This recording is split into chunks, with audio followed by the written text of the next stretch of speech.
અમદાવાદના જમાલપુર એપીએમસી માર્કેટમાં શાકભાજીના હોલસેલ ભાવ તળિયે હોવા છતાં છૂટક બજારમાં ગ્રાહકોએ બમણાથી 4 ગણા ભાવ ચૂકવવા પડી રહ્યા છે, જેના કારણે ગૃહિણીઓનું બજેટ ખોરવાયું છે।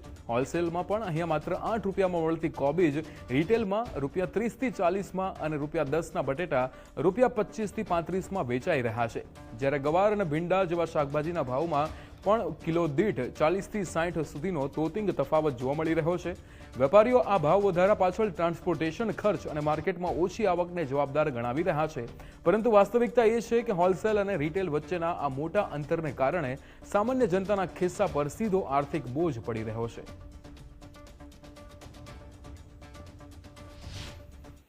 શાકભાજી બેન અહીંયા લાગટ મળે ને 20 કિલો 25 કિલો એ રીતના દાગીના આવે ને છૂટકવાળાઓને 200 250 500 ગ્રામ વેચવાનું હોય। પહેલાં તો એમાં દલાલી લાગતી હોય છે, દલાલી 100 રૂપિયાનો માલ એની પર 10 રૂપિયા એ ખર્ચો લાગે છે। બીજી વસ્તુ કે બહાર મૂકવા જાય ત્યાં એ ભાડાના પૈસા લે, એમની ત્યાં લઈ જાય એનો બીજો ખર્ચ ચડે ને ક્વોલિટી બધી હોય એમાં, છૂટક વેચે એમાં વીણીને લોકો લઈ જતા હોય છે, એટલે એ લોકોને મોંઘું પડે છે, એટલે એ મોંઘો માલ વેચે છે।